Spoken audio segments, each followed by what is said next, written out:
ஜெய் குருதேவ். நாம் மீண்டும் அஷ்டாவக்ர கீதையோட தொடர்ச்சியை தான் இன்றைக்கி நம்ம பார்க்க போகிறோம்.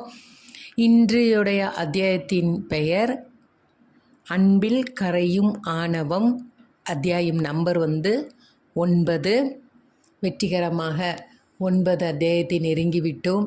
இது எல்லாமே குருஜியோட ஆசீர்வாதமும் உங்களை போன்ற குருமார்கள் தொண்டர்கள் அவர்களின் ஆசையோடு தான் அடியேன் இந்த பதிவையெல்லாம் போட முடிகின்றது. இதுபோல் என்றென்றும் அடியேனுக்கு ஆதரவு தரும்படி அன்புடன் கேட்டுக்கொள்கிறேன். நாம் அத்தியாயம் ஆரம்பிக்க முன்னாடி எப்பவும் போல 3 முறை ஓம்காரம் மூச்சை உள்ளிழுக்கலாம்.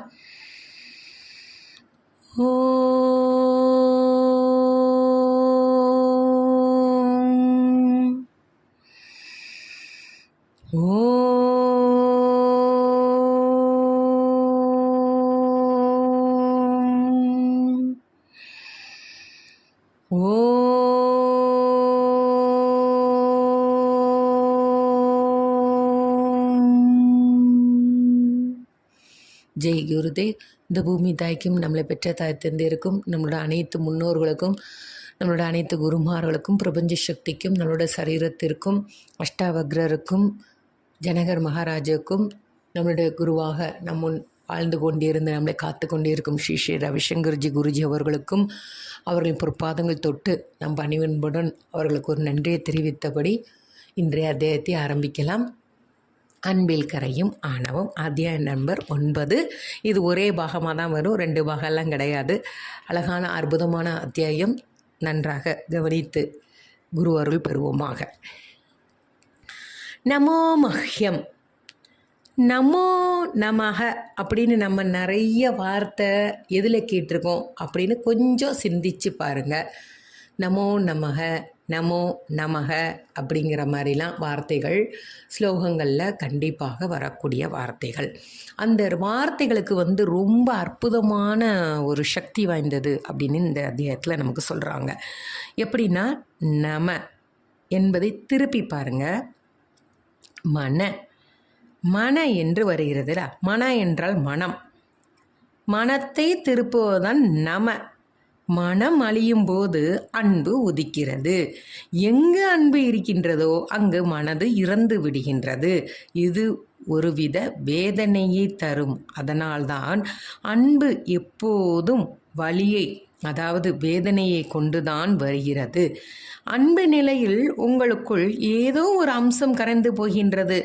தான் என்றும் ஆணவம் மற்றும் மனம் இவை கரைந்து போகின்றன. இது அழகான சூப்பராக சிம்பிளாக ஒரு விளக்கம் சொல்கிறேன். நமங்கிற வார்த்தை திருப்பி போடுங்க. மனன்னா என்ன? நம்மளோட மனசை குறிக்கிறது. மனசில் என்னங்க எல்லாம் வருது? அன்பு, ஆனந்தம் எல்லாமே மனசு சார்ந்தது தானங்க.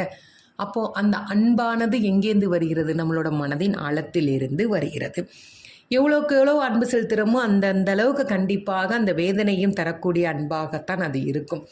நிறைய எக்ஸாம்பிள் நிறைய அத்தியாயத்தில் பார்த்தாச்சு. அவன் பார்க்கல, இவன் பார்க்கல, அவள் பேசலை, இவ பேசலை. நம்ம அன்பாக போகிறோம், அவங்க பார்க்கலைங்கிற அந்த வேதனை. அப்போ அன்பு கண்டிப்பாக வேதனையை தரும். அந்த அன்போடு நம்ம செயல்படும் போது அங்கே நமக்கு எங்கே என்னத்தை அழிக்கிறோம்? நான் என்கின்ற ஆணவம் அழிந்து விடுகின்றது. ஆனால் அந்த மனதானது கூட கரைந்து போகின்றது. எத்தனையோ வெறுப்புகள் மத்தியில் நம்ம நடந்து கொண்டு பயணம் பண்ணிட்டு இருக்கும்போது நம்ம ஒருவர் மீது கொண்ட அன்பினால் நாம் நம்மளையே இழந்து விடுகின்றோம். அப்போ நம்மளை இழந்து விடுகிறதுக்கு என்ன அர்த்தம்? ஆணவம். நம்ம மனதில் சங்கடங்கள் இருந்தாலும் அதையும் மறைத்து தானே அவர்களிடம் அன்பு செலுத்துகிறோம். இதுதான் இதற்கான விளக்கம். ரொம்ப போட்டு குழப்பிக்க வேண்டாம், ஓகேவா? இதற்கு அழகான எக்ஸாம்பிள் லவ்வர்ஸை பற்றி அதிகமாக யாரும் தெரியவே இல்லைன்னு நம்ம சொல்லவே முடியாது. லவ் இல்லைன்னா வாழ்க்கையே கிடையாது. லவ்வர்ஸ் இல்லைன்னாங்கிறதுக்காக இல்லை, லவ், அன்கண்டிஷ்னல் லவ் அப்படிங்கிறது நம்ம குருஜி கொடுக்க சொல்லியிருக்கிறாரு. ஆனால் லவ்வர்ஸுக்கு இடையில் என்னென்னலாம் பிரச்சனை வருங்கிறத நிறைய பார்த்தாச்சுங்க. திருப்பி அதையே நம்ம பார்க்க வேண்டாம். அங்கே அந்த லவ்னால் என்ன நடக்கும் அதை தான் திருப்பியும் உங்கள்கிட்ட 1 செகண்ட் நான் சொல்லலாம். நாம் யார் மீது, அது பெற்றவர்களாக இருக்கட்டும், குருமார்களாக இருக்கட்டும், பிள்ளைங்களாக இருக்கட்டும், பெரியவங்களாக இருக்கட்டும், யாராக இருந்தாலும் சரி, நாம் அன்பாக அவர்களிடம் பயணம் பண்ணும்போது அவர்களிடம் ஏற்படும் நிறை குறைகளை நம்ம பார்க்குறது கிடையாது. நம்மளோட முழு மனசும் அந்த அன்பினாலும் நம்மளோட ஆணவம் அதில் கரைந்து போகிறதுங்கிறது தான் உண்மை. ஓகேவா? இதில் லவர்ஸை பற்றி நிறைய சொல்லியாச்சு. சண்டை, அதுக்கு முன்னாடி சமாதானம் ஆகிறது எல்லாமே வரும். எதனால் சண்டை வருகிறது? பிரியம் இருக்கிறதுனால தான் சண்டை வருதுங்க. புரிஞ்சுதா? அன்பு என்பது பேராற்றல் மிக்கது. அந்த அன்பின் சக்தியை மனதால் தாங்கிக் கொள்ள முடியவில்லை. இதுதாங்க உண்மை. யாராவது நம்மள்கிட்ட பேசலைன்னா நம்மளை தாங்க முடிகிறதா? அதைத்தான் திருப்பி சொல்லியிருக்கிறாரு. ஓகே, இப்போது நம்ம யார்கிட்டையாவது முழுசாக சரணாகதி அடையும் போது இதை நம்ம கண்டிப்பாக தெரிந்து கொள்ளலாம். யார்கிட்டங்க நம்ம இப்போ சரணாகதியாக இருக்கோம்? நம்மளோட குருநாதர்கிட்ட தான். அப்போ இதுலேயே நமக்கு தெரியுதா, நம்ம அன்பு, அவரோட அன்பினால் நம்மளோட ஆணவம், நம்ம மனதில் ஏற்பட குழப்பங்கள் எல்லாமே கரைந்து போகின்றவல்லவா? இதைத்தான் நமக்கு அழகாக இந்த பதிவில் சொல்லியிருக்காங்க. அன்பு ஜடப்பொருள்களில் வைக்கும்போது நமக்கு இந்த பாதிப்பு வருகுதா அப்படின்னு கேட்டிருக்காங்க. ஜடப்பொருள்னா என்ன? ஜடப்பொருள்னா என்னங்க? சேரு, டேபிள், பைக்கு, காரு, வீடு. இப்போ இதில் நம்ம அன்பு வைக்கும் போது இதனால் நமக்கு ஏதாவது பாதிப்பு இருக்குதா? நம்ம இப்போ நடந்து போகிறோம், சேர் தட்டுது, தட்டினோன்னு அந்த சேரை 2 அடி அடித்து அதுக்கு வலிக்க வாங்க போகுது. ஆனால் நமக்கு ஒரு சமாதானம் இருக்குல்ல. கார் வாங்குகிறோம், பைக்கு வாங்குகிறோம், வீடு வாங்குகிறோம், இதெல்லாம் அன்போட அடிப்படையில் வாங்குகிறோம். ஜடப்பொருள்னால கொண்ட அன்பு. நகை நட்டு வாங்குகிறோம். எவ்வளோ நாளைக்கு வச்சுருக்கீங்க? அது எத்தனை நாளைக்கு உங்களுக்கு சந்தோஷத்தை தருது? அப்போ இந்த அன்பெல்லாம் எப்படி? ஏதாவது நம்மக்கிட்ட சண்டை போடுமா? மகிழ்ச்சியை தருது, ஆனால் நம்மள்ட்ட சண்டை போடாதுல்ல. எந்த கேள்வியும் கேட்காது. ஆனால் அதை நம்ம ஒரு பாதுகாப்பான விஷயமா நம்ம தான் நினச்சிட்ருக்கோம்.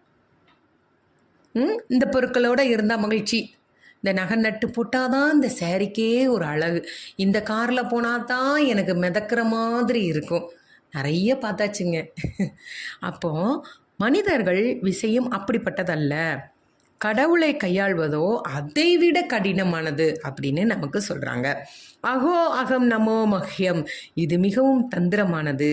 நீங்கள் பிறருக்கு எதிராக கலகம் செய்யலாம், எதிர்க்கலாம்.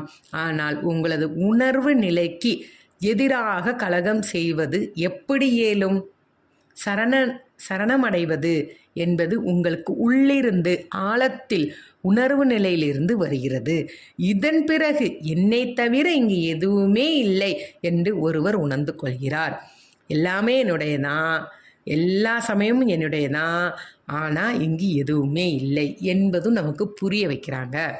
என்னுடைய என்ற உரிமை கொண்டாடுவதற்கு இங்கு ஒன்றுமே இல்லை. ஆமாங்க, இந்த வீடு எத்தனை நாளைக்கு உங்களுக்கு கூட வரப்போகுது? இந்த கார் எத்தனை நாளைக்கு? அதோட ஆயுஸ் காலம்லாம் நம்ம நிறைய ஹாப்பினஸ் ப்ரோக்ராமில் பார்த்தாச்சு. எக்ஸாம்பிள் அதானங்க சொல்கிறோம். மிஷினுக்கு மேனுவல் உண்டு, மனிதனுக்கு மேனுவல் இருக்கா? அப்போ வீடுன்னா என்னது? ஒரு 40 வருஷம். காருன்னா ஒரு 10 வருஷமாங்க. அவ்வளோதானங்க இந்த ஆயுள் காலம். மனிதனுக்கு ஆயுள் காலம் எது? யாருமே எதுவுமே சொல்ல முடியாது. அப்போ இந்த உணர்வை நம்ம புரிஞ்சுக்கிறோம் இல்லையா? அப்போது இதில் என்னுடையது என்பதை பற்றி நீங்கள் எதை உறுதியாக சொல்ல முடியும்? இந்த பேராசி எப்படி வருகிறது? என்னுடையது, என்னுடையது, என்னுடைய கார், என்னுடைய பைக்கு, என்னுடைய சேர், என்னுடைய டேபிள், எல்லாமே என்னுடையது, என்னுடையது, என்னுடையது. இது இப்படின்னு நமக்கு சொல்ல சொல்ல சொல்ல சொல்ல நமக்கு என்ன பண்ணது? மனதானது இறுக்கமாகிறது. மூர்க்கதனமாக நம்மளோட மனம் மாறுகிறது. அழகான எக்ஸாம்பிள், இந்த குழந்தைங்கள பார்த்துருப்பீங்கள்ல, ஒரு சில சேரெல்லாம் என்னோட சேர் அப்படின்னு சொல்லிட்டு வச்சுருக்கோம். இந்த சேரில் யாராவது உட்காந்தா, எந்திரி எந்திரி, என்னோட சேர், நீ உட்கார். ஒரு ரூபா சொல்லி பார்க்கும், கேட்கலான்னு சொன்னால் எதாவது தூக்கிடும்.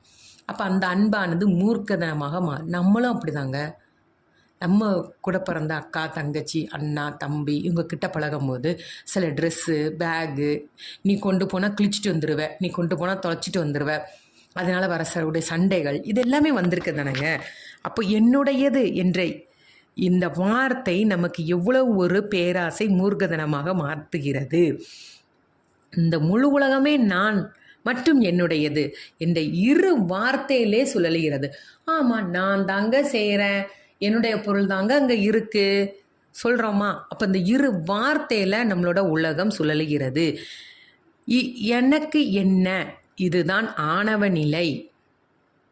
இவை இரண்டும் கரைந்து போகின்றன. நான் எங்கே இருக்கிறேன்? நான் ஏதுமற்ற வெற்றிடமாய் இருக்கின்றேன். நான் பார்ப்பது, புரிந்து கொள்வது, மனத்தால் உணர்ந்து கொள்வது, வார்த்தையால் வெளிப்படுத்துவது போன்ற அனைத்துமே என்னில் ஒரு பகுதியாகும். நான் முழு வெற்றிடம். அப்படி நம்ம உணர ஆரம்பிச்சிட்டோம்னா இந்த ஆணவ நிலை நம்மளை தொட்டு கூட பார்க்காது. சரி, 2 என்று இருப்பது துக்கத்திற்கு காரணம் சொல்றாரு. 1 என்னும் வரும்போது துக்கம் வருவதில்லை. இது சிம்பிளான விஷயந்தாங்க. நான் பக்தியுடன் இருக்கின்றேன் அப்படின்னு ஒருத்தவங்க உங்கள்கிட்ட சொல்கிறாங்க. உடனே நீங்கள் என்ன கேட்பீங்க? யார் மேலே பக்தி? முருகனா, சிவனா, சாய்பாபாவா, இயேசுவா, முஸ்லீமா அப்படிங்கிறத கேட்குறோமா? சரி, நான் ஒரு குரு பக்தியாக இருக்கேன். எந்த குரு, எந்த இடத்துல இருக்காங்க? மக்கள் கேள்வி கேட்குறாங்களா இல்லையா? அப்போ 2 என்பது துக்கத்திற்கு காரணமாகுதா? நான் ப்ளஸ் சேரும் இடம், 2ஐயும் நம்ம வேறுபடுத்தி சொல்கிறோம். யாரிடம் போகிறோம் அப்படிங்கிறத நானும் மற்றும் யாரிடம் நான் பக்தியோடு இருக்கின்றேன் அப்படிங்கிற கேள்வி எழுதா. அப்போது தனித்தனியாக வேறுபட்டவராக நாம் இருக்கோம் அப்படின்னு சொல்கிறாரு. நம்மள்கிட்ட கரெக்டாச்சுன்னா எல்லாமே இறைவன் தான், எல்லாத்துலேயுமே இறைவன் இருக்கின்றான் அப்படின்னு ஒன்றிச்சு சொல்கிறதுக்கும், நான் இந்த சாமியை கும்பிடுறேன், நான் இந்த குருவை வழிபடுறேன் அப்படின்னு நம்ம வேறுபடுத்தி சொல்வதற்கும் இருவேறாக நாம் தெரிகிறோம். பக்தியால் நாம் இலக்கை எய்த என்றாலும் ஞானம் அதற்கு மேலேயும் ஒரு படி இட்டு செல்கிறது. பக்தி என்பது ஒரு பகுதி தான், அதற்கு மேலே ஞானம்ங்கிறத அடைவது அடுத்த பகுதி.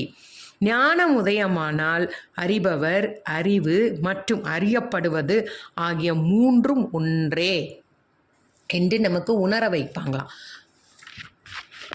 பக்தி செலுத்துவது வேற, ஞானம் அடைவது வேற. ஞானம் அடைஞ்சிட்டானா நமக்கு இந்த கேள்வி பதிலே வராது. யார் சொல்கிறாங்க, யார் கேட்குறாங்க, யார் என்னத்தை புரிஞ்சுக்கிறாங்க, இது வரைக்கும் நமக்கு எல்லாமே ஒன்றுன்னு தெரிஞ்சு போயிடும். அப்போது அந்த வழியிலிருந்து விடுபடவே அது கலகம் செய்கிறது. எது கலகம் செய்கிறது? இந்த வழியிலேருந்து நம்ம வெளிப்பட்டு வரணும், 2 ஒன்றாக மாறணும். இந்த வழியை அனுபவித்தால்தான் ஒன்றை நாம் புரிந்து கொள்ள முடியும். நீங்கள் யாரிடமாவது சரணமடையும் போது இது கண்டிப்பாக புரிஞ்சு கொள்ளலாம் அப்படின்னு நமக்கு திருப்பியும் சொல்கிறாரு. இப்போ புரிஞ்சுதா? ஞானம் அப்படின்னு ஒருத்தங்களுக்கு வந்துருச்சுன்னா அறிபவர், அறிவு மற்றும் அறியப்படுவது எல்லாமே ஒன்றுன்னு நமக்கு கிளியராக அவங்க மூலமாக புரிஞ்சிடும். சரியா?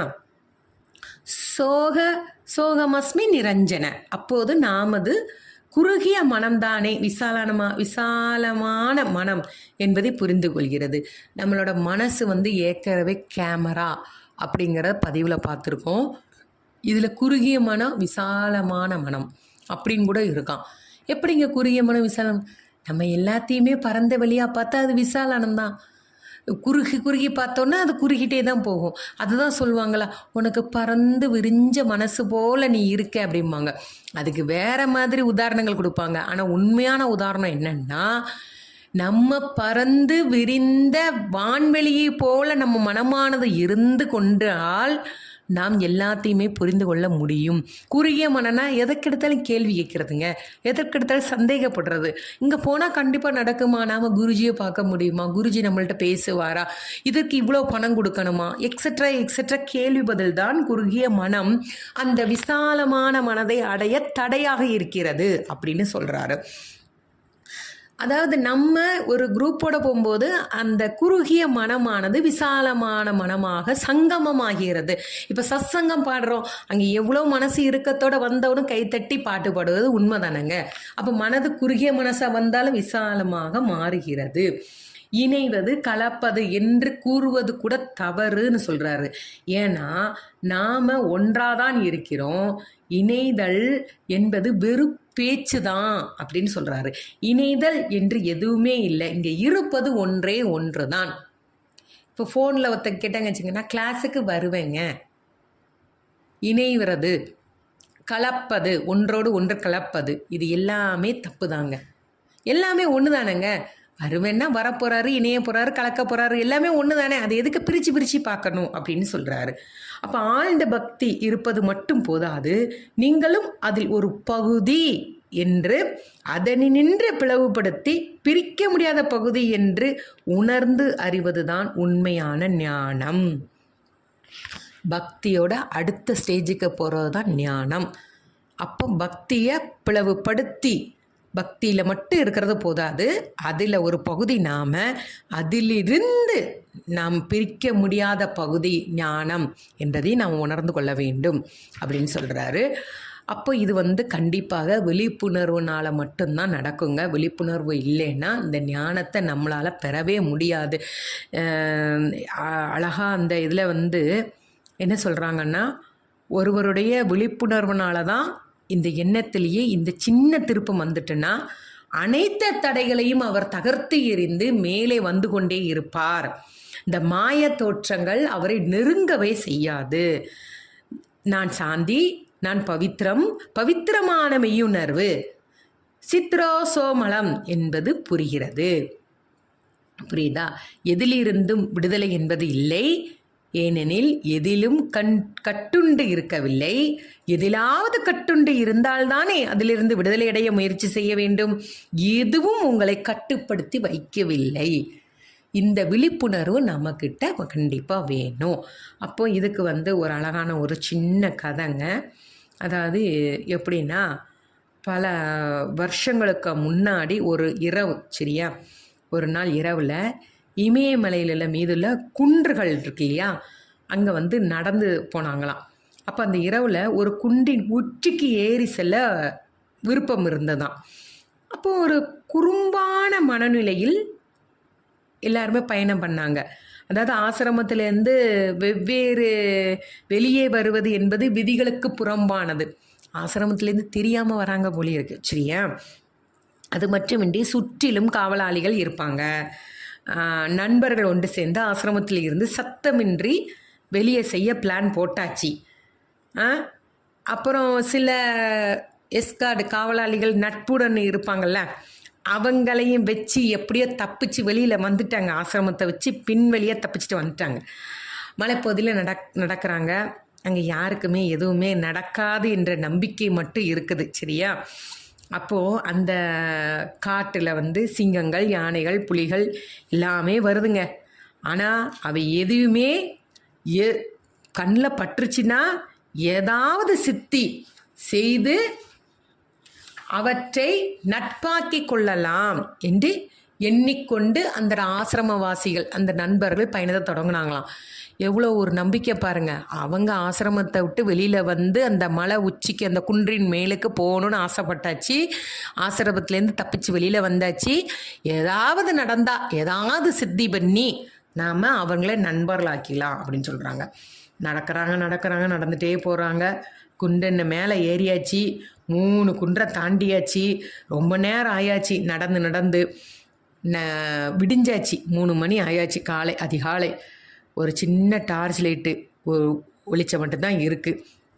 சுமார் 3 அல்லது 4 மணி நேரம் திடீரென்று போய்கிட்டே இருக்காங்க. அப்போ என்ன பண்ணுதுன்னா, ஒரு குரல் கேட்குது, நில்லுங்கள், இதற்கு மேலே செல்லாதீர்கள் என்று குரல். உடனடியாக அவங்க அப்படி நின்றுட்டாங்க. அப்போது நாங்கள் ஒரு செங்குத்தான குன்றின் உச்சில் நின்று கொண்டிருப்பதை உணர்ந்து கொண்டோம். இன்னும் சில அடிகள் சென்றிருந்தால் 1000 அடிகள் ஆழத்தில் இருந்து பள்ளத்தாக்கில் விழுந்திருப்போம். அப்போ இருட்டாக இருந்ததால் எங்களுக்கு எதுவுமே தெரியவில்லை. இதையெல்லாம் கொஞ்ச நேரத்தில் வெளிச்சம் வந்தவுடன் பார்த்து தெரிந்து கொண்டோம். யாரோ ஒருவர் எங்களை தடுத்து நிறுத்தியவுடன் வேறு வழியில் பயணத்தை தொடர்ந்தோம். அது அவர்களுக்கு சொந்தமான இடமாக இருந்திருக்கலாம், இல்லை எங்களை பார்த்ததும் அவர் குரல் கொடுத்திருக்கலாம் என்று நினைத்தோம். மாற்று வழிப்பாதை மிகவும் குறுகலாக இருந்தது. என்னுடன் இருந்த 2 பேர் அந்த வழியில் வர மறுத்தனர். அப்போது காலை 6 மணி இருக்கும். அந்த காலை வெளிச்சத்தில் பாதை நன்றாக தெரிந்தது. அந்த குறுகலான பாதை ஒருவர் மட்டுமே செல்லக்கூடியதாகவும் வழுக்கலாகவும் இருந்தது. அதில் செல்வது ஆபத்து என்று என்னுடன் வந்தோர் பிடிவாதமாக வர மறுத்துவிட்டனர். ஆனால் அதற்கு முன்றே இரவு அதே பாதையில்தான் நாங்கள் வந்தோம். கீழே பள்ளத்தாக்கில் இருந்த சிவன் கோவிலுக்கும் சென்றிருந்தோம். திரும்பி வரும் வழியெல்லாம் நான் என்னுடன் வந்தவர்களை தொடர்ந்து சமாதானம் செய்ய வேண்டியிருந்தது. நான் அங்கு நடக்கும் பயிற்சிக்கு பொறுப்பேற்று கொண்டிருந்தேன். மற்ற இருவரையும் பயிற்சி நடக்கும் மையத்திற்கு அழைத்து செல்ல வேண்டிய பொறுப்பு வேற இருந்தது. இந்த இதில் கதையில் நல்லா புரிஞ்சுக்கோங்க. ஆசிரமவாசிகள் வெளியில் போகிறாங்க. குன்றின் மேலே போயாச்சு. அங்கே உரல் தடுக்கிறது. அந்த குரல் வந்த திசைக்கு அதுக்கப்புறம் அவங்க போகலை. காலம்புரை பார்த்த உடனே நம்ம பள்ளத்தாக்குலேருந்து தப்பிச்சிட்டோம் அப்படின்னு சொல்லிட்டு அங்கே திரும்பி தொடர்ந்து போகாமல் திருப்பி குறுகலான பாதையில் வராங்க. அதில் சிலவங்க வரமாட்டேன்னு சொல்கிறாங்க, ஏன்னா வழுக்கலாக இருக்குது. ஆனால் இந்த பாதையில் தான் நைட் நடந்து வந்திருக்காங்க, அது கூட அவங்களுக்கு தெரியல. ஆனால் கூட்டிகிட்டு வந்தவருக்கு ஆசிரமத்தில் வேறு ஒரு பயிற்சி கொடுக்கணுங்கிற பொறுப்பு வேறு இருக்கான். அப்போது எனக்கு பொறுப்பு வேறு, ஆனால் பாதை மிகவும் குறுகலாக இருந்தால் எப்படி திரும்ப வர முடியும்? மிகவும் குறுகலான ஒற்றையடி பாதையில் நடக்க வேண்டியிருந்தது. அது மிகவும் அச்சத்தை அளிப்பதாக இருந்தது. பயப்படுறாங்க. பகல் வேலையாக இருந்தால் பயம் இருக்கும்லாங்க. வழுக்காக இருக்குது, மணல் பாதை எல்லாமே ரொம்ப கடினமாக இருக்குது. சறுக்கி விழுந்தால் 1000 அடிகளுக்கு கீழே அதல பாதாளத்தில் தான் விழ வேண்டும். அப்போது அறியாமை மற்றும் இருட்டு போன்றவை கூட சில நேரங்களில் உபயோகமாக இருக்கின்றன அப்படின்னு சொல்கிறாரு. அதாவது இரவு நேரத்தில் அவர்களை எதுவும் கட்டுப்படுத்தலை. அதனால் அவங்க ரொம்ப சாதாரணமாக சறுக்கு நில பாதையில் கூட நடந்தாங்க. ஆனால் திருப்பி வரும்போது ஒரு குரல் கேட்டு நின்னாச்சு, அங்கே செங்குத்து அடைஞ்சாச்சு, திருப்பி ரிட்டன் வர்றாங்க, வெளிச்சம் வந்தாச்சு. வெளிச்சம் வரும்போது எல்லாத்தையும் பார்க்குறாங்க. பார்க்கும்போது அவங்களுக்கு பயமாக வந்துருச்சு. பயம் வந்து அந்த அறியாமை நினச்சி பயப்படுறாங்க. இருட்டில் நடக்கும்போது நம்ம எதுவுமே கண்டுபிடிக்கலையே, பேசாமல் அந்த போகணுங்கிற எண்ணத்தோடு போயிட்டோம். இப்போ வரும்போது பயம். அப்போ எல்லாமே மனசில் தான் இருக்குது. உண்மையில் நேரெதிராக நடந்திருக்க வேண்டும். பகல் நேரத்தில் எல்லாமே சரியாக தெரியும் போது ஏன் இருட்டில் அவங்களுக்கு அது ஒன்றுமே தெரியாமல் இருக்குது? இரவில் வரும்போது தானே அச்சம் வந்துருக்கணும், ஏன் பகலில் வரும்போது அச்சம் வருது? அப்போ இது அறியாமை தானே. அப்போ நம்மளோட அறியாமை கூட நமக்கு உதவும் அப்படின்னு இந்த கதை மூலமாக நமக்கு சொல்கிறாங்க. எண்ணில் கட்டுப்படுத்துவதற்கு எதுவுமே இல்லைங்கும் போது அங்கே கண்டிப்பாக நம்மளோட அறியாமை வராது, நமக்கு பயம் வராது. நம்ம செய்கிற செயல் மட்டும்தான் நமக்கு நினைவில் வரும். இது புரிஞ்சுதா? இதுதான் அந்த கதையோட விளக்கம். எனவே விடுதலை பெறுவது என்பது எங்கே இருக்கிறது? நம் மனசு சார்ந்தது தான் விடுதலை பெறுவது. ஒரு பக்தர் கடவுளுக்கு பிரியமானவர் தான், ஆனால் ஞானியோ பிரியமானவர். என்னங்க பிரியமானவர்? பிரியமானவர் அதாவது பிரியமானவர் அப்படின்னா அன்பானவர்கள். பிரியமானவர்கள்னா எப்பவுமே அவங்க வந்து பார்க்குறதுக்கு புன்னகையோடு சிரிச்சுட்டே இருப்பாங்களாம். கன்ஃபியூஷனே ஆகாதீங்க, நம்மளோட குருஜியை நீங்கள் வச்சுக்கோங்க. நாமெல்லாம் அன்பானவர்களுங்க, அவர் பிரியமானவர், எப்பவுமே சிரிச்சிட்டு இருப்பார். அதுதான் அவருக்கு கொடுத்த கடவுளோட பரிசுங்க. இப்போ புரிஞ்சுதா? இரண்டும், அதாவது அவர் தாமும் இறைவனும் வெவ்வேறானவர்கள் என்று நினைக்கிறார். ஆனால் ஞானியை பொறுத்தவரை தமக்கும் இறைவனுக்கும் எந்த இடைவெளியும் அவர் உணர்வதில்லை. பக்தன் என்ன பண்ணுகிறான்னா, தனக்கும் கடவுளும் அதாவது ஞானியும் கடவுளும் வேறு வேறு அப்படின்னு நினைக்கிறானா பக்தன். ஆனால் ஞானிகள் எல்லாருமே ஒன்று தான், தனக்கும் இறைவனுக்கும் இடைவெளியே கிடையாது அப்படின்னு ஞானிகள் நினைக்கிறாங்க. அப்போது இருவரும் தனித்தனியானவர்கள் என்று பிரிவு இருப்பதில்லை. இது ஞானமும் பக்தியும் சேர்ந்த நிலை. இதைத்தான் கிருஷ்ணர், ஒரு பக்தர் எனக்கு பிரியமானவர் தான், ஆனால் அனைத்தையும் அறிந்து உணர்ந்த ஒரு ஞானி எனக்கு மேலும் நெருக்கமானவராக இருக்கிறார். ஏனென்றால் அவர் என்னிலிருந்து ஒரு நொடி கூட பிரிவதில்லை. எங்கள் இருவருக்கும் இடைவெளி என்பதே கிடையாது அப்படின்னு சொல்கிறாரு. அப்போது நான் நீங்கள் ஆகிய இருவரும் ஒன்றாக கரைந்து விடுகிறோம். எதில்? சரணாகதியில். இந்த கரைதல் ஒன்றன் பின் ஒன்றாக ஒரே சமத்தில் நிகழ்கிறது. நான் என்பது இருக்க வேண்டும் என்றால் அங்கே நீங்கள் என்பது இருக்க வேண்டும் அல்லவா? இப்போ நான் பேசுகிறேன்னா நீங்கள் கேட்க தானங்க செய்கிறீங்க. அப்போ நான் நீங்கள் கரைந்து விடுகிறோம். இதுதான் உண்மை. ஜனகர் என்ன சொல்கிறாருன்னா, நான் நீங்கள் அப்படிங்கிறத கரையிறது. அப்போ அந்த நான் பேசுகிறேன்னா நீங்களும் கேட்க தானே செய்கிறீங்க, நீங்கள் பேசுகிறீங்கன்னா நான் கேட்க தானே செய்கிறேன். அப்போ அதில் உருவாகக்கூடிய அன்பானது நமக்கு அந்த ஆணவ நிலையை அடியோடு அழித்து விடுகிறது. புரிஞ்சுதா? அடுத்து என்னன்னா, ஜனகருக்கு வந்து ஒரே ஆச்சரியம்.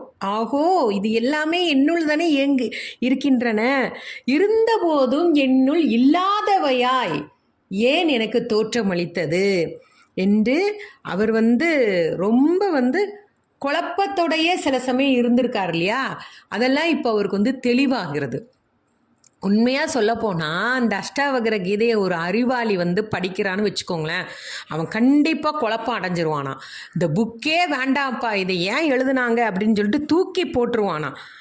ஏன்னா இதில் வந்து நிறைய கருத்துக்கள் உள்ளார்ந்து சொல்லப்படுகின்றது. சொன்னதே திரும்பி சொல்கிற மாதிரி இருக்கும். ஆனால் அந்த சொல்கிற ஒவ்வொரு எக்ஸாம்பிள்லேயும் ஒவ்வொருத்தரோட அனுபவத்தினால தான் அதை வந்து புரிந்து கொள்ள முடியுமே தவிர, சாதாரண ஒரு நூலகமாக பார்க்கக்கூடும் அறிவாளியால் இதை புரிந்து கொள்ள முடியாது அப்படின்னு சொல்கிறாரு. இப்போ நீங்களே ஒவ்வொரு அத்தியாயமாக பார்க்கும்போது பார்த்தீங்களா, ஒரு தடவை வந்து நம்மளோட மனசை வந்து கடல் அலையோட சொல்லியிருப்பார், இப்போ பாருங்க நீர்க்குமிழியில் சொல்லியிருப்பார். அப்படி ஒவ்வொரு நாள் நம்ம பார்க்கும்போது திருப்பி இந்த மனசானதை தானே சொல்கிறாரு. ஆனால் ஒவ்வொருத்தர் இப்போ பணக்காரன் ஏழை, அதோட ஏழை அப்படிங்கிற தரத்தில் தானே இப்போ மக்கள் வாழ்ந்துட்டு இருக்கிறாங்க. அப்போ நம்ம அனுபவத்திலேயும் ஏற்றத்தாழ்வுகள் இருக்கத்தானே செய்கிறது. இதைத்தான் இந்த அஷ்டாவகர் நமக்கு இது மூலமாக அழகாக தெரிவிக்கிறாரு. மனமானது வந்து என்னைக்குமே அடங்காது, ஆனால் அன்பில் கரையும் போது அது நான் நீங்கள் அப்படிங்கிற பேதமே இல்லாமல் ஒன்றோடு ஒன்று கலந்து அதில் கரைந்து விடுகின்றது அந்த மனமானது அப்படின்னு அழகாக சொல்லியிருக்கிறாரு. அப்போது நாம் எத்தகைய முரண்பாடுகள் நமக்கு நிறைந்திருக்கின்றன. என்ன படித்தாலும் சில விஷயங்கள் புரிவதே கிடையாது. அப்போ வந்து அதுக்கப்புறம் இன்னொரு என்ன சொல்லியிருக்காங்கன்னா, ஆசைப்பட்டது கிடைக்காவிட்டால் அமைதியற்று தவிக்கும் இந்த மனது. அது உண்மைதானங்க. இதுக்கு மேலே திருப்பி திருப்பி மனசை பற்றி பார்க்குறதுக்கு நிறைய இருக்குன்னு நம்ம சொல்ல முடியாது. இந்த அத்தியாயத்தின் மூலமாகவே நம்ம மனசை பற்றி நிறைய தெரிஞ்சுக்கிட்டோம் அப்படிங்கிறது தான் உண்மை. அப்போது ஒருவரது மனம் என்ன சொல்கிறது, நிறைய விஷயங்களை மனமானது எண்ணிக்கொண்டு இவள் எனக்கு உரியவள், இது என்னுடைய கணவன், என்னுடைய குழந்தைகள் அப்படின்னு அவங்க என்ன பண்ணிக்காங்க, அது அவங்களுக்குள்ள சொந்தமாகிவிட்டது என்று நினைக்கிறார்கள். ஏற்கனவே சொந்தமாகிவிட்டால் கணவன் எவ்வளவு நல்லவரானாலும் அல்லது மனைவி எவ்வளோ அழகாக இருந்தாலும் மனம் அங்கு செல்வதில்லை. புரிஞ்சுதா? மாயையிலே தாங்க வாழ்கிறது. இப்போது ஒன்றும் இல்லை, இப்போது கணவன் மனைவி இருக்காங்க, என்னுடைய கணவன் என்னுடைய மனைவி, அது உண்மைதாங்க. ஆனால் இது எத்தனை காலத்துக்கு? மாய தோற்றம் தானே. இந்த கணவனும் மனைவியும் என்னுடைய என்னுடைய என்னுடையன்னு எத்தனை காலத்துக்கு? எதை தான் நீங்கள் சொல்ல முடியும்? எதுவுமே சொல்ல முடியாது இல்லையா. எல்லாமே மாய தோற்றம் அப்படின்னு திருப்பி நமக்கு சொல்கிறாரு. மனசஞ்சலம் தவிர்க்க இயலாது. ஆனால் விரும்பியது கிடைத்தாலும் விரக்தி தானே வருகிறது. இப்போ நமக்கு ஒரு சாப்பாடு பிடிக்குன்னா சாப்பிட்டே இருந்துன்னு அதுக்கு மேலே விரக்தி வரத்தானே செய்யும். விரும்பியது நிறைவேறாவிட்டாலும் விரக்தி தான், நிறைவேறினாலும் விரக்தி தான். அப்போ எப்படி ஆனாலும் நிலைமை ஒன்று தான். என்ன ஒரு அற்புதமான ஞானம் இது! இந்த உலகத்தில் உடல் உட்பட எதுவுமே இல்லை. மனிதர்கள் விரக்தியுறும்போது இந்த உலகத்தில் எதுவுமே இல்லை, அனைத்துமே வாட்டமாக அவர்கள் தோன்றுகிறது. ஆமாங்க, ஒரு விரக்தியடைந்த மனிதன்கிட்ட போய் நீ சந்தோஷமாக இருக்கேன்னு கேட்டால் அவனுக்கு இந்த உலகமே எனக்கு பிடிக்கல அப்படிங்கிற மாதிரி தான் சொல்லுவான். அப்போது முழுவதும் நம்பிக்கையற்ற நிலையில் தான் தோன்றும். இங்கு எதுவுமே இல்லை, நான் வேறு எங்கு செல்வேன் என்று கூட அந்த மனசு வந்து தளர்ந்து சொல்லுவாங்க. கேள்விப்பட்டிருக்கீங்களா? அப்போ அந்த மனம் நொந்து போனால் வரும் வெறுமை அல்ல, நிறைவேறினால் தோன்றும் பெருமை, முழுவதும் அன்பினால் நிரப்பப்பட்ட பெருமை. அதாவது அந்த அன்பானது நிறைவேறிவிட்டால் அது ஒரு சந்தோஷம். அதைத்தான் நமக்கு சொல்கிறாரு.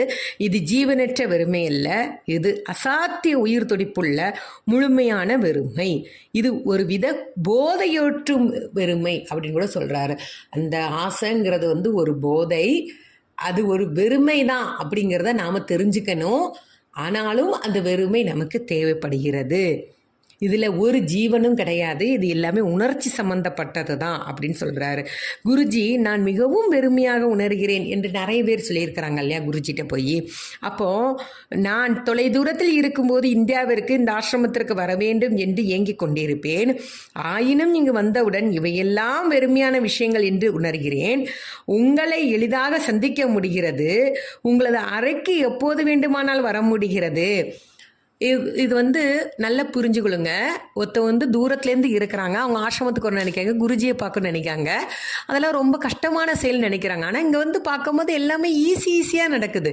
அப்போ அவனுக்கு என்ன தோணுது, நம்ம இவ்வளோ நாளாக நினச்சிட்டு இருந்த நினைப்பு தான் கஷ்டமே தவிர இங்கே வரும்போது, இங்கே வந்ததுக்கப்புறம் எல்லாம் ஈஸியாக நடக்கிறதே அப்படின்னு சொல்கிறான். ஆனாலும் நான் வெறுமையாக உணர்கிறேன், நான் என்ன செய்வது, எல்லாமே எனக்கு கிடச்சிட்டு அப்படியுமே என் மனசில் ஏதோ ஒன்று தேடுதல் இருக்குது, வெறுமையாக இருக்குது அப்படின்னு குருஜிட்ட சொல்கிறாங்களாம். அப்போது இந்த ஆத்மா, இந்த உணர்வு நிலை மிக தூய்மையான சைத்தன்யமாய் தூய உயிர் துடிப்போடு விளங்குகிறது. இங்கு எது செயலற்றோ உயிரற்றோ இல்லை, எல்லாமே உயிருள்ளவை தான்.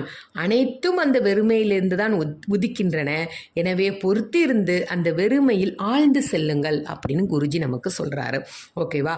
அப்போ சொர்க்கம், நரகம், பந்தபாசம், பயம் அனைத்தும் உங்கள் மனதால் உருவாக்கப்படுவது தான். சொர்க்க நரகத்தை பற்றி நிறைய எக்ஸாம்பிள் சொல்லவே வேண்டாம். நம்ம வாழ்கின்ற வாழ்க்கையில தான் சொர்க்கமும் இருக்குது, நரகமும் இருக்குது. நமக்கு எல்லா சந்தோஷமும் கிடச்சிருச்சுன்னா சொர்க்கமான வாழ்க்கையை நம்ம வாழ்கிறதா நினைக்கிறோம். நமக்கு எதுவுமே கிடைக்கலன்னா நம்ம நரகத்தை விட கேவலமான இடத்தில் இருப்பதாக நம் மனது எண்ணிக்கொள்கிறது. இதுதாங்க சத்தியமான உண்மை. கல்யாணம் சொர்க்கத்தில் நிச்சயிக்கப்படுகிறது என்று சொல்லுவாங்க. நல்ல புரிந்து கொண்ட கணவன் மனைவி ஒன்று சேர்ந்தால் அந்த வாழ்க்கை சொர்க்கம். இதில் ஒருவர் புரிந்து கொள்ளவில்லை என்றாலும் அந்த வாழ்க்கை நரகம்தான்.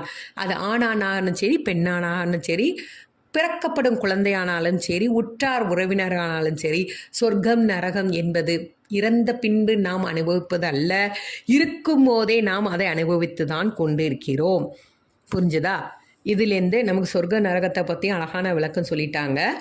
அடுத்து விடுதலையும் பந்தமும், அதுவும் மனசில் தான் இருக்குது. நம்ம ஒரு இடத்துலேருந்து விடுதலை பெறணும். அதாவது நம்ம சொல்கிறத ஒருத்தங்க கேட்கவே இல்லை, அவங்கக்கிட்ட நம்ம அன்கண்டிஷனல் லவ் வச்சுட்டோம், இருந்தாலும் அந்த பந்தத்துலேருந்து நம்மளால் விடுதலை பெற முடியல. இதுக்கு காரணம் உங்களுடைய மனது. விடுதலை அடையணும்னு நினச்சா சரி, அவங்க நல்லா இருக்கட்டும் அப்படின்னு சொல்லிட்டு பேசாமல் விட்டுறணும். இல்லைன்னா அந்த பந்தத்தில் சிக்கி சின்னாபின்னமாகி நம்ம நிறைய அவதிப்பட வேண்டிய சூழ்நிலையும் வரும். இந்த மனதானது வேணுமா வேண்டாமாங்கிற தீர்மானிக்க வேண்டிய கட்டத்தில் இருக்கும்போது நாம் விழிப்புணர்வுடன் இருந்தால் எத்தகைய சூழ்நிலையும் நம்மளால் தாண்டி வர முடியும்.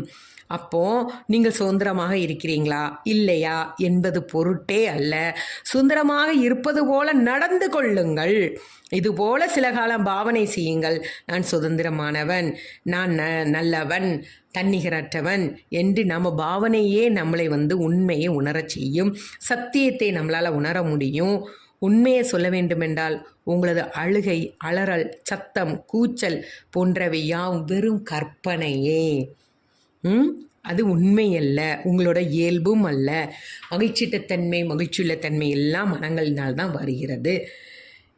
எனக்கு பந்தமே இல்லை என்றாலும் எதிலிருந்து நான் விடுபட வேண்டும், நான் எதற்காக பாடுபட வேண்டும், நான் சொர்க்க நரகத்தை பற்றிலாம் எதுவுமே எனக்கு தேவையில்லை, அதற்கான தகுதியோ தகுதியின்மையோ எனக்கு வேண்டாம், நான் செய்ய வேண்டியது எதுவுமே கிடையாது, தகுதி அல்ல தகுதியின்மை என்று எதுவுமே கிடையாது, பந்தமும் கிடையாது, விடுதலையும் கிடையாது, எனக்கென்று எந்த வேலையும் இல்லை, ஆனால் நான் செய்வதற்கு என்று எதுவுமே இல்லை ஆகோ என்று ஜனகர் தான் இப்படி சொல்கிறாரு. எனக்கு சொர்க்க நரகத்தை பற்றி கவலை வேண்டாம், பந்த பாசத்தை பற்றி எனக்கு கவலை இல்லை, விடுதலை பற்றி நான் நினைக்க வேண்டாம். அதனால் அவர் நான் செய்வதற்கு எதுவுமே கிடையாது. ஆனால் அவர் விழிப்புணர்வோடு வாழ தொடங்கி விட்டார். அனைத்துமே ஒரு மாய தோற்றம் என்று அவர் உணர ஆரம்பித்தார். ஏன்னா அவர் கனவுல கண்டது என்னது, ஒரு அரசனாக இருந்து ஒரு பிக்ஷை எடுப்பவனாக ஒரு ரொட்டி துண்டிக்கு அலைவது போல தானே அவர் கனவு கண்டார். அப்போது அந்த கனவுல நான் என்ன செய்தேன், நான் எதுவுமே செய்ய தேவையில்லை. இந்த கனவை அவர் புரிந்து கொள்கிறார். ஆனால் கனவு தெளிந்த பின்பு நான் ஒரு அரசர் என்று உணர்ந்து கொள்கிறார். இதுதான் அவருக்கு புரிஞ்சுக்கிட்டது. உணர்ந்ததுக்கு அப்புறம் அஷ்டாவகரிடம் கேட்டு கேட்டு கேட்டு கேட்டு எல்லாமே ஒரு மாயை, கனவு கூட ஒரு மாயை தான் அப்படிங்கிறத அவன் உணர ஆரம்பிக்கிறார். மக்கள் மற்றவர்களுக்காக தவிர்ப்பதற்காக காடுகளுக்கு ஓடி போகின்றனர். மனதில் பயமுள்ள ஒரு மனிதர் எப்பொழுதும் கூட்டத்தில் ஒருவராக இருக்கவே விரும்புவார். அதாவது சிலவங்களுக்கு காடுகளில் போய் தவம் இருக்குன்னு சொல்லிட்டு போவாங்க. ஆனால் மனசில் பயம் இருக்கிறவங்க மக்களோட கூட்டத்தோட கூட்டமாக தான் அவங்களால இருக்க முடியும். அவங்களால தனியாக எங்கேயுமே போக முடியாது. தனித்து யாருடனுமோ பேசாமல் இருக்கவோ அவங்களால முடியாது. ஏன்னா அவங்களோட பயம் அவங்களை தடுத்து விடுகின்றது. நான் உங்களிடம் சொன்னால் என்ன செய்வீர்கள்? அதாவது உங்களால் தனியாக இருக்க இயலாது. நீங்கள் மட்டும் தனியாக யாருடன் பேசாமலும் எந்த விதத்திலும் தொடர்பு கொள்ளாமல் மௌனமாக இருங்கள் என்று நான் உங்களிடம் சொன்னால் நீங்கள் சொன்னதை கேட்பீங்களா அப்படின்னு சொல்கிறார். இரண்டையுமே நம்மளால் செய்ய முடியாது. ஏன்னா நம்மளால் பேசாமலே இருக்க முடியாது, மௌனமாகவும் இருக்க முடியாது. அப்போ சில நாட்களுக்கு கைகளால் செய்கைகள் செய்வது, மற்றவர்களை பார்ப்பது, அவர்களோடு கைகோர்த்து சேர்ந்து நடப்பது என்றெல்லாம் செய்வீர்கள். கொஞ்சம் நம்ம தளர்த்திக்கலாம் அப்படின்னு சொல்லும் போது என்ன பண்ணுவாங்க? இப்போது மௌனமான இம்ப்ளிமெண்டேஷனே பாருங்களேன். நம்ம அங்கே ஆசிரமத்தில் போனோன்னு என்ன பண்ணுவாங்க? சைலன்ஸ் அனௌன்ஸ்மெண்ட் பண்ணிடுவாங்க. நம்மளால் சும்மா இருக்க முடியும்னு நினைக்கிறீங்களா? அந்த சைகையிலையாவது யார்கிட்டையாவது பேசுவோம். ஏன்னா நம்ம பேசியே பழகிட்டோங்க. திடீர்னு நம்மளை போய் மௌனமாக இருன்னு சொன்னால் எப்படி இந்த மனது கேட்டுக்கொள்ளும்?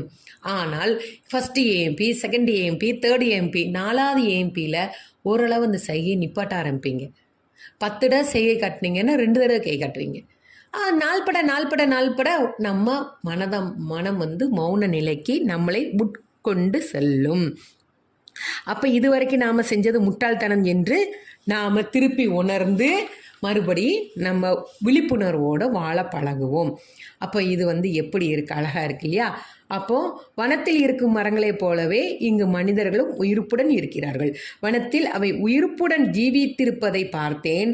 மரங்களும் தமது உணர்ச்சிகளை வெளிப்படுத்துகின்றன. கண்டிப்பாக மரங்களுக்கு கூட, செடி கொடிகளுக்கு கூட உணர்ச்சிகள் இருக்குது. ஒரு செடியை வீட்டில் நட்டு பார்த்துட்டு அதுகிட்ட பேசுங்க பார்ப்போம். நீ இன்னைக்கு ரோஜா செடிட்ட ஏன் அழகாக இருக்கேடி, நீ இன்னைக்கு அழகழகான வண்ணப்பூக்கள் உன்னால தான் நான் பறித்து சுவாமிக்கு வச்சேன், நீ நாளைக்கு இன்னும் 2 பூ பூக்கணும்னா அப்படின்னு சொல்லிட்டு அன்போட பரிவோடு ஒரு குழந்தையை தாய் வளர்ப்பது போல அந்த செடியை வளர்த்து பாருங்கள். அந்த ரோஜா பூ விசித்திரமாக பூத்திருப்பதை போல் நம் மனமானது இன்னும் அதிகமான பூக்களையும் இன்னும் மலர்ச்சியோட அது பசுமை நிறத்தோட நமக்கு காட்சியளிக்கும். ஏன்னா ஒவ்வொரு ஜீவராசிகளையும் இறைவன் இருக்கின்றான், அதுகளுக்கு உயிர் இருக்கிறது அப்படின்னு நமக்கு இதுலேருந்து தெளிவாக இன்னும் அழகாக புரிஞ்சிருக்கு. மரங்களும் மனிதர்களையும் போன்றவைதான், ஆனால் அவற்றால் இருக்கும் இடத்தை விட்டு நகர்ந்து எங்கும் செல்ல இயலாது. எவ்வளவு ஒரு கஷ்டமான வார்த்தை. மரங்களுக்கு ஆசை இருக்கும், பேசணும்னு நினைக்கும், அப்போ அதால் இருக்கும் இடத்தை விட்டு நகர முடியாது. ஆனால் மனிதர்கள் போகும் இடமெல்லாம் பேசலாம், அன்பாக இருக்கலாம். ஆனால் அவர்கள் செய்ய வேண்டியதை செய்ய தவறிவிட்டு வேற எதையோ பிடித்து கொண்டு வாழ்கிறார்கள் அப்படின்னு சொல்கிறாரு. சரியா? ஆனால் எனக்கு இதுவும் காடு போல் தான் தோன்றுகிறது. காட்டில் மரங்களும் விலங்குகளும் வெவ்வேறான ஜீவராசிகளாக இருக்கின்றன. இங்கு அவை மனிதர்களாக ஒன்றாக வாழ்கின்றன. அதாவது நம்ம காட்டில் போய் தனித்து போய் தவம் இருக்கணுங்கிற அவசியமே கிடையாது. இந்த உலகமே காடு, நாம் இருக்கும் வீடே காடு, நம் கூட இருப்பவர்கள் மனிதர்கள், விலங்குகள் என நம்மக்கிட்ட எல்லா குணமும் இருக்குங்க. காட்டுக்கு போய் தனித்து போய் புத்தரை போலையோ வால்மீகி போலையோ நம்ம தவம் செய்யணும்னு அவசியம் கிடையாது. வீட்டில் உள்ள இடமே காடு. நல்ல இமேஜ் பண்ணி பாருங்கள். நமக்குள்ள காலம்புலேருந்து நைட்டு வரைக்கும் எத்தனை மிருகங்கள் வந்துட்டு போகுது, எத்தனை பறவைகள் வந்துட்டு போகுது, எத்தனை பட்சிகள், எத்தனை ரூபங்களாக நம்ம மாறுறோம் அப்படிங்கிறதெல்லாம் ஒரு நாள் நீங்கள் கணக்கெடுத்துட்டீங்கன்னு வச்சுக்கோங்களேன். அப்போ தெரியும், உங்களுக்கு தெரியும். காட்டுக்கே போவேண்ட நம்ம வீட்டிலே எல்லாத்தையும் நம்ம பார்க்குறோன்னு சொல்லிட்டு. அப்போது மனிதர்களின் நடத்தையை அனுமானிக்க இயலாது. ஆகவே அது இன்னும் வேடிக்கையானது, 100% உண்மை. அவங்களோட நடவடிக்கை இன்றைக்கி இப்படி இருக்கும், நாளைக்கு இன்றைக்கி இப்படி இருக்கும், இந்த க்ஷணம் இப்படி இருக்கணும், எதையுமே நம்ம உறுதிப்படுத்தி சொல்ல முடியாது. நான் வேறு எங்கேயும் போக தேவையில்லை என்று அவர் கூறுகிறார். ஜனகருக்கு ஒரு வேளை தனது ராஜ்யத்தை துறந்துவிட்டு கானகம் செல்லும் நினைப்பு இருந்திருக்கலாம். ஆனால் கானகத்தின் அழைப்பு மிகவும் வசீகரமாயிருக்கும். அதிலும் கட்டிடங்களால் நிரப்பிய காட்டில் வாழ்வோர் இயற்கையின் அழைப்பை அதிகமாக உணர்வார்கள். 100% இந்த வார்த்தையும் உண்மை. நம்ம மாடிகையில் வாழ்கிறோன்னு வச்சுக்கோங்களேன். திடீர்னு ஒரு இயற்கை காட்சியை பார்க்கும்போது நம்மளோட மனசு ரொம்ப லேசாக பறந்து விரிந்து அதில் லயித்து போகிறது. கடல் அலைக்கிட்ட நின்று நம்ம ரொம்ப கவலையாக இருக்கும்போது நீங்கள் கடற்கரை கிட்ட போங்க. அந்த மனசானது அந்த அலைகள் ஓய்ந்து ஓய்ந்து போவது போல் நம்மளோட மனசுலோட கவலைகளும் ஓய்ந்து போகின்றன. அப்போ ஜனகர் மகாராஜாவுக்கு அஷ்டாவக்ரர் சொன்ன அத்தனை உதாரணங்களும் உண்மைதானங்க. இயற்கையோடு நம்ம வாழும்போது நம்மளோட மனது எப்படி இருக்கிறது, அதே கட்டிடங்களுக்குள் நடுவே வாழும்போது நம்ம மனதானது எப்படி இருக்கிறது. அப்போ கானகத்தில் இருப்பதிலும் இங்கே மக்கள் மத்தியில் இருப்பதிலும் எந்த வேறுபாடும் இல்லை, இரண்டும் ஒன்றுதான். இங்கு தன்னை அன்றி இரண்டாவதாக எதுவும் இல்லை என்றும் அவர் உணர்கிறார். இப்போ ஜனகருக்கு புரிஞ்ச பதில்தான் உங்களுக்கும் எனக்கும். கட்டிடத்தில் இருந்தாலும் கானகத்தில் இருந்தாலும் 2 பேதங்களும் ஒன்றுமே கிடையாது, 2 நிலைகளும் ஒன்றுதான் என்று நாம் விழிப்புணர்வோடு செயல்பட வேண்டும் என்று நம்மளை புரிய வைக்கிறாரு. அதுதான் பிரம்ம ஞானம். இதை அடைந்துவிட நாம் என்ன பண்ணணும்? சாதனை பண்ணணும், சத்சங்கம் கேட்கணும், ஞானத்தின் பாதையில் போகணும். இன்னைக்கும் நம்மளை தாங்கி கொண்டிருக்கும் குருஜியும் நமக்கு மேலே ஒரு சக்தி இருக்குது என்ற விழிப்புணர்வோடு நாம் பயணம் பண்ண ஆரம்பித்தால் எத்தகைய சூழ்நிலையிலும் நம்மளால் வென்று வர இயலும். அன்பில் கரையும் ஆணவ நிலை தொடர்ந்து கொண்டே நம்மளிடம் ஒரு பகுதியாக இல்லை, அந்த பகுதியே நாம் தான் என்ற உணர்வோடு நம்மளால் பயணிக்க முடியும். அன்போடு உங்களின் ஆசீர்வாதத்தோடு இந்த பகுதியை நிறைவு செய்து நன்றி கூறி விடைபெறுகிறேன். ஜெய் குருதேவ். மீண்டும் அடுத்த அத்தியாயத்தில் உங்களை சந்திப்பதில் மிகுந்த மகிழ்ச்சியோடு திரும்பவும் ஜெய் குருதேவ்.